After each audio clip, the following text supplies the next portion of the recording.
Hello again, everybody, and welcome to the Wave Channel 5, Greenville Public Access TV, as we continue our series on Main Street, Greenville, as we take a look at those stores and businesses that make up the downtown business district here in Greenville, Ohio. Alex Warner, along with videographer Nick Schmidt, and today we've come to 322 South Broadway, and Rodney Fisher, the owner of the Gray House. And this is a business that quite a few people know about, but a lot of people just don't know about. So, Rodney, let's talk first of all a little bit about your background and then how you came to be involved in the Gray House. Okay. I started playing games and working for a game store back about 20 years ago when I was 12, and it helped shape me into the man that I am today. So, Luke Winterode opened this store back in 06, 07, and he had it, and it was primarily a comic store with just a little background of games, and it evolved with his clientele of going strictly mostly games with a little itty-bitty background of comics. And he was more... And when you say comics, you mean like comic books? Yes, comic books. So he kind of wanted to get out of it because he was a comic book guy, and I knew there was a big clientele here, and like I said, I wouldn't be the man I am today without the relationships that I gained working and being in a game store like that. And you're a Greenville native. You said you graduated from Greenville High School in 2000. Okay. Yeah. So I bought the store from him, and I kind of redesigned it a little bit and geared it a little bit more towards games. And now we have men and women from the age, little boys and girls from the age of 8, 9, all the way up to our oldest gentleman, 71, that comes in and plays games. And we play anything from card games to board games, anything from Monopoly up to Risk, some of your adventure games. All those types of things are played here, and you can purchase them here too.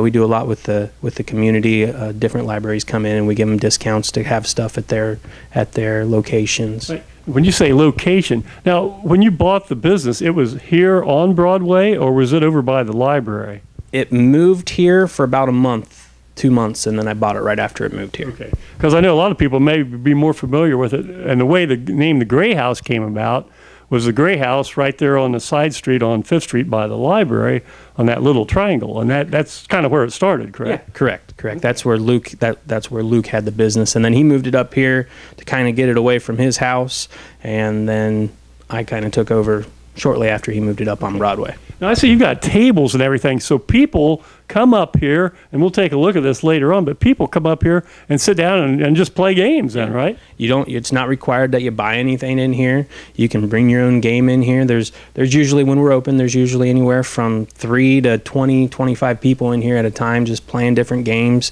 Like I said, it could be board games like Monopoly or Risk. It could be adventure games like Dungeons and Dragons or HeroClix, or it could be card games like Ascension or Magic the Gathering or Pokemon, Yu-Gi-Oh, any of those types of things. There's people playing all types of stuff in here. And so you don't really care what's electronic games then. This is just strictly board games, card games. Strictly board games, card games, and miniature games, yeah.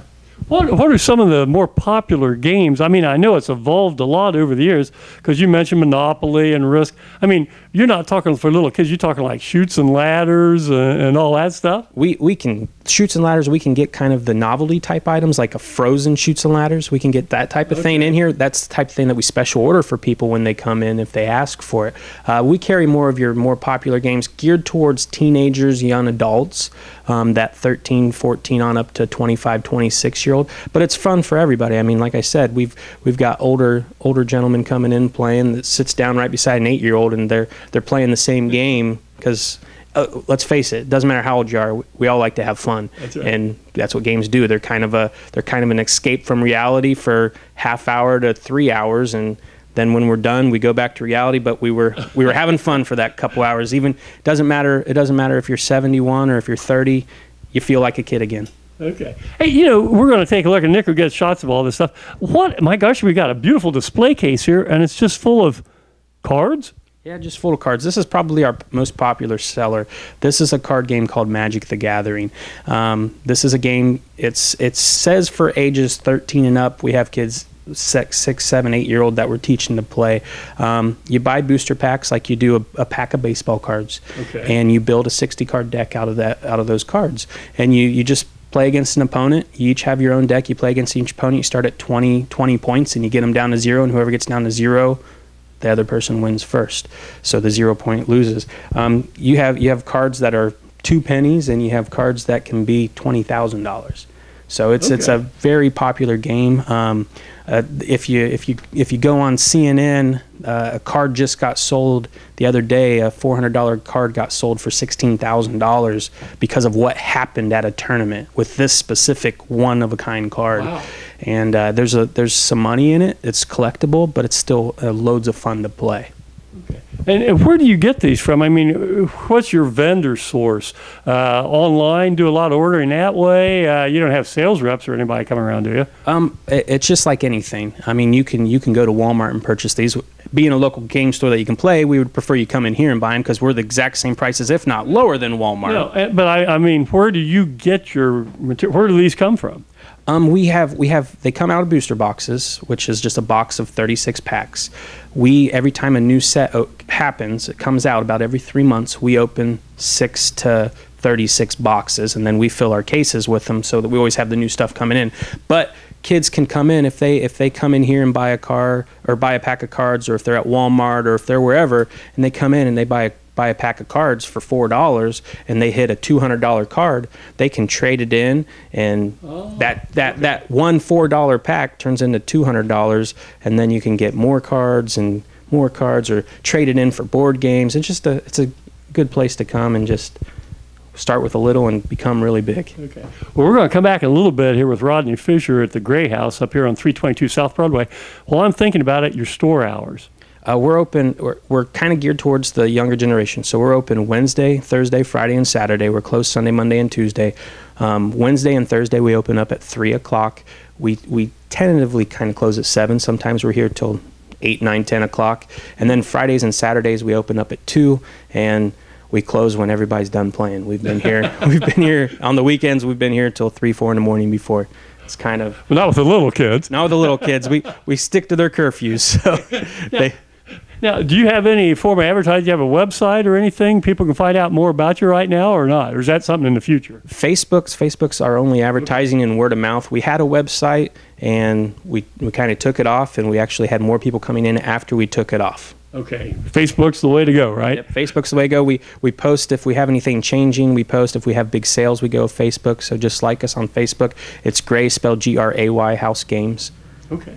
Right. We'll be back in just a moment and talk a little bit further here with Rodney Fisher. And then you said something about older folks like to come in and play games. We've got one of those people here. We'll talk to him in a little bit also. We'll be back in just a minute here as you watch the Downtown Series, Main Street Greenville here on the Wave Channel 5. Rodney, let's take a look at some of the items that feature up here in addition to some of the games, and then we'll get back to those. But my gosh, you got just a whole variety of things here, shirts and kits, and let's just talk about some of that stuff. Yeah, you can get different types of clothing from Marvel or some of your favorite movies, your DC movies, any movie you kind of see. We can get that type of attire. I was talking earlier about miniature games. Mm-hmm. We have 2 different types of miniature games. We have the type behind us that you actually model. You have to put together with glue, and then you have to paint them, and then you play a miniature war game with that. And then we have the kind that are sitting right here in front of us, and these are already pre-painted. It's real simple. Each piece has a point value. You decide. Now let's take a look at one of them there you had up. We'll take one here. Who do we have? We'll go with. He's got 1,000 of these down here. It's going to take me a while to select one. Here we go. We have Thor here. I was trying to get somebody most people would know from the movies. Okay. We have Thor here. Thor, he's 200 points, so I might be playing you, and we may decide we're going to play with a 500-point army. So 200 points, that's 40% of my army right there. So he's pretty. He's one of the big boys. He's one of the big boys. He has a lot of special abilities. And we'll sit there and we'll have a little map in front of us with squares, and each guy has a certain distance he can move, an attack, a defense, and how much damage he can do. And I'll move my guy up. If you're in range, I'll attack you. I'll roll a couple 6-sided dice and add that to my attack value, and as long as it's higher than your defense value, you take damage. And Thor here, he does 4 points of damage, so all you do is you just click him down 4 times, and the guy will either get weaker or stronger depending on his abilities. Okay. Incredible Hulk, he'll get bigger as he gets hurt. What determines the winner of a game like that? Well, when you go all the way to the end, there's a little knockout, little KO on these guys, and then you take them off the board, and you know they got knocked out until the next time you play, and whoever knocks out the other guy's team first wins. So you could have just maybe 3 or 4 of your characters that have high point values, and you might have 20 lower point values. So it's like 4 on 20, but those are powerful 4. Exactly. There's a Batman. The nice thing about this game is it goes DC, it goes Marvel. You have Yu-Gi-Oh here. You have the Lone Ranger. I mean, there's a wide variety of what you can get with this. So if let's say you're playing with the X-Men and I'm playing with Batman. Well, Batman has a whole police force, and they're only 10 and 15 points. So I may have 30 or 40 guys, and you may have 2 guys. Okay. Now your guys can pretty much stomp through the police force, but numbers overwhelm a lot of times too. So eventually it can catch up to you, yeah.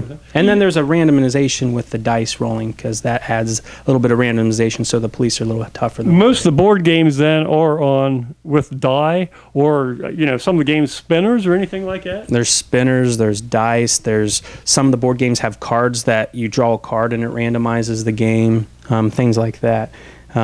And then, I mean, there's all types of different games to play here. Okay. If you think of an idea, it's probably already been thought of in a board game. Okay. Well, hey, I know this is something that was real popular at one time. My Little Pony, right? Oh yeah, it's pretty popular. You get the school age girls, and then you get the bronies coming in and wanting them. Now, what's the bronies? The bronies is a name that came out a few years ago. It's the 18 to 26-year-old guys that like watching My Little Pony and collecting it, so they call themselves bronies instead of ponies. Okay. The bros and onies. So, okay. And this is another card game. It's easy. My 4-year-old daughter collects these, and then I've got, like I said, I've got a 24-year-old guy that comes in and collects them. So they're all over the place. And then you've got like different figures. Bobblehead. You got a Marvel Deadpool bobblehead here. You've got Wolverine. You got all. The famous. This is Wolverine here. Who is that? Yeah. That's Deadpool also. That's just a different colored suit. I'll be darned. Just a little bit of everything up here. You got a little bit of everything. The easiest thing I always tell everybody when they come in here, if they're looking for something and don't see it, just ask the guy that's behind the counter, because we can get it, and when we order stuff, we get it within 2 or 3 days. Okay. So if there's a game that maybe you played as a kid, let's say you're a 45, 50-year-old gentleman and you played a game and you really love it, you don't remember what it's called, well, there's a website that we can go to. You can tell me kind of what you did in the game, and we can go to the website and kind of put those characteristics in, and it'll give us 5 or 10 games, and you can flip through the picture and say, that's the game. And chances are we can get a remade copy of it, because they come out in different prints. So okay. we may get the 4th or 5th or 6th print, and it might look a little prettier than what it was when you played, okay. but we can still get that type of game. Okay, great. Well, this is Rodney Fisher, the owner of the Gray House here at 322 South Broadway, and we'll be back with Rodney in a little bit. We're going to switch gears for just a second and bring in a gentleman that's, well, he tells me he's one of the foremost gamers here in Darke County. We'll find out. We'll be back here in just a minute as you watch Main Street Greenville here on the Wave, Channel 5. Alex Warner back here at the Gray House on South Broadway. And after talking to Rodney Fisher, we're going to switch gears just a little bit and talk to a man who's been a gamer for most of his life and a face recognizable around town, the head librarian of the public library here in Greenville, and this is John Varian. John, you've been doing games forever, correct? Yes, I have. I've been doing them since I was 14. However, I'm not the 71-year-old guy mentioned. Okay. So I've been doing them a good 40-plus years. Yeah. Okay. How did you happen to get into it? Well, I got into chess first, but I got into gaming probably when I was about, like I said, 14. There was an older fellow in high school. He was a senior when I was a freshman, and I had first met him as a chess opponent, but I had won a couple games from him, so he wanted something he could beat me with, so he taught me Panzer Blitz instead. Okay. So, yeah, and he cleaned my clock on that. Your clock, okay. Now, Rodney's got, just hundreds of games up here, it looks like. You said this is a game that you kind of started with? This is a supplement to one of the games I'm real familiar with. I've played Axis and Allies probably since it was introduced in the 70s, and it's a game that's probably one step above Risk. I know a lot of people probably have played Risk with the basic dice rolling, but Axis and Allies, where it differs from Risk, is that instead of just rolling 3 dice, however many units are attacking, you roll a die for each one of those. Okay. So that's where it would differ, but it still uses kind of the same area world map and that type of thing, but each unit has a certain combat value and a defense value, and that's what die they would roll. So, for instance, if a tank was attacking, it would hit on a 3 or less. Okay. When infantry defending would hit on a 2 or less. So that's when you would remove pieces. They all fire simultaneously. Okay. So the board games, you talk about die, and my gosh, I didn't realize, Rodney earlier alluded to a 6-sided dice, and I thought, well, okay. I thought all dice had 6 sides, and all of a sudden here we've got All shapes and sizes. Shapes and sizes. Yeah, And you said a lot. 6 sides fairly standard, but a lot of games will use like decimal dice, so it gives you a finer grade of maybe targeting or making differentiations between different types of units. And a lot of times, 10-sided die after the 6 side is the most common, and you may roll them together to make a true decimal. So one die might be the 10 spot, and the other one be the singles. Okay. So you could have anything from, instead of having like 6 choices on your outcome, you could have 100 using decimal dices. And the same thing you could do in between. Instead of having like a decimal, you could have like a 20-sided dice to give you 20 outcomes, or 12, or you could mix and match. So do you find most kids then that start getting involved in this start out with fairly simple games, and then progress as they get a little more mature, just a little more wise in the ways of how to play exactly games? Just like for the card games that were played here, like a lot of kids will start maybe Yu-Gi-Oh, and then they'll advance to, or not Yu-Gi-Oh, but the Pokemon, and go to Yu-Gi-Oh, and then go to Magic the Gathering and a card progression. Or like for strategy games, they may start with Risk, or they may go to Axis and Allies, and maybe go like what my progression as an old historical game person, or they may go into some of the like Avalon Hill, or the old Avalon Hill strategy and tactics, those type of games which use hexagon grids to regulate the movement. Okay. And the same thing with miniature games. They may start with something real simple like the clicks, and they may go on into. Now, if I'm not mistaken, John and I ate at the same table at Rotary yesterday, and you said you had just attended a gaming convention games are in big Columbus, things. correct? Yeah, I went to Origins. It's one of the bigger game fests that go on throughout the country. And Origins takes place every year in June, and it could have like 10,000 people there playing different styles of games. They could be anything from card games to the miniatures, to the old historical board games that I play. And it's fun. Well, in addition to that, you also see usually the newest releases in the games, because the vendors bring all their cool stuff, and they want to show it off, and then they can get a lot of sales from it too. Okay. But the other big one takes place in Indianapolis, and it's about a couple months later, coming up here in August. And that's Gen Con, and it's probably even a little bit bigger. It probably has about 20,000 people show up. Okay. And it has maybe a little bit more emphasis on fantasy and card-type games, versus Origins might have a little bit more emphasis, although it does have all those things, but they have more historical probably related so games. There could basically be a game for just about anybody, like Rodney said, all sorts of ages. Right, all ages. You'll see anybody from like 5 or 6-year-old kids up to 80, easily, or more, as long as you can still play. Okay. Well, this has been John Very, the head librarian up here at the Public Library here in Greenville, and thanks for sharing some information on games in general. We're going to switch back to Rodney here in just a second, take a look at some of the other things they offer up here at the Gray House, and we'll be back in just a moment. Rodney, explain just a little bit what kind of setup we have here. And I know this is just the bare basics. You say you can have a lot of different players and pieces, correct? Okay. This is one of the modeling games. This game's called Warhammer. It comes in both a fantasy style back in Castle Age, and then it comes to a future style, which is what we have set up here, with guns and bombs and all types of things. And what you have basically here is you have a ruined building here, and you have a tower with some guns on it, and then you have some snipers on top here, and this army of 3 here is trying to basically get and attack these guys up here. And you just set it up on a table. There's no like board or pad or anything. Nope. You can set it up on a table. You can be at a campground and set it up on the grass. It doesn't matter. You don't have to have these towers and things. It's just for added characteristics of the game. But just like in real life, if you have a sniper up here, and let's say this tree was here and this guy was here, that sniper couldn't shoot through a tree, or he could try, but he's going to take a negative to his dice roll. So normally if this guy was here out in the open, he may be able to hit him on a 5. If you roll 2 dice, hit him on a combination of 5, where once this guy moves either into the woods or behind the woods here, that might go all the way down to you have to have a 10 on 2d6s. Now, there's no time limit on games then. It's like you said, once you've reached so many points or taken so many people out, that's the end of the game. That's it. You can get in, if you play in some tournaments, they may have where you have an hour or an hour and a half round to where if I'm playing somebody, we have an hour and a half to do as much damage, and every character has a point value. So as I'm knocking off his guys, or as he's knocking off my guys, you just know how many points they are, and at the end, if the hour deems up, you add up how many points you've taken down, and the winner's the winner. It's kind of like speed chess or something like that, Kind of right? like speed chess or something like that. That's correct.